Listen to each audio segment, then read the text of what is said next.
And so when Moses says, I wish that all men were prophets, what he's saying is, I wish that all men were living worthy to see and recognize how the hand of God works, how the eternities are structured, because then they too would understand and see what's coming, what's next, how this eternal round operates. And Moses had that, and he sought others. He sought that others would receive that as well, and they chose not to, for the most part.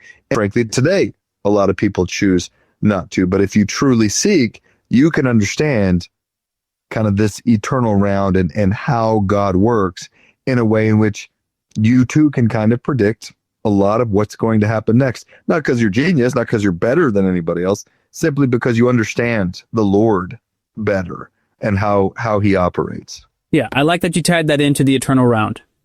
Because the ordinances of the Melchizedek priesthood reveal to us what the eternal round is and how it works. And that is the knowledge of things as they were, are, and will be. It's the eternal round. It's what happens over and over and over again. You can look forward and look backward and see the same patterns happening. Okay? That's why the atonement is infinite and eternal. Because you can look forward to Christ, and you can also look backward to past eternities and find Christ.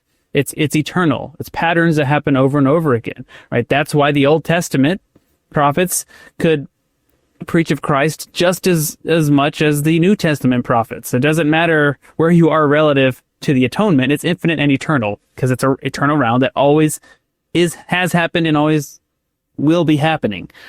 So you go to, in the temple, right? We get Genesis chapter 1, right? We see the creation. Well, what's that teaching us? It's teaching us priesthood principles.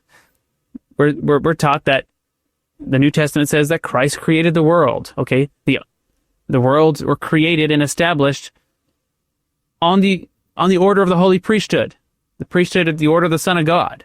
So how were worlds? What does it mean that worlds were made? Well, it's what we see with Enoch. It's what we're doing right now.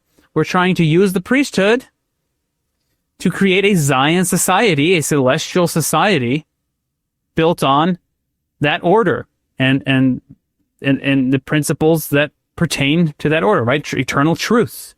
That's how worlds are established. That's how worlds are made. And that's what we see. Moving forward here, we see like man was in the beginning with God, which is interesting, right? The whole in the beginning is a misnomer, right? Because there's no beginning. It's an eternal round.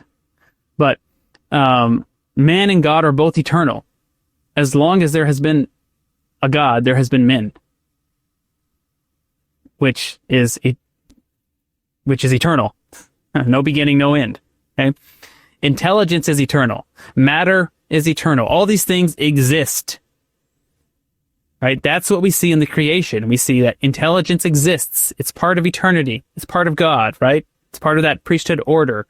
Meaning it's part of the logos, right? It's part of that self-existent eternal order of the universe. And truth is independent in the sphere in which God has placed it to act for itself. Has intelligence also, otherwise there is no existence. That's what we see in the creation. We see intelligence being organized in different spheres.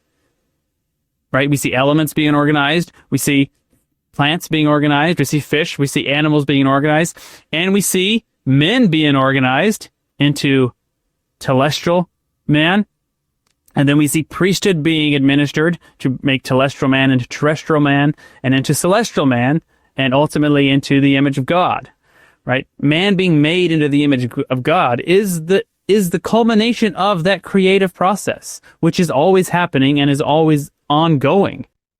Thank you for watching. If you found this content spiritually enlightening, please like, comment, and subscribe. Like the gospel, these little things make all the difference, and it helps the algorithm push out better content for everyone to enjoy on YouTube.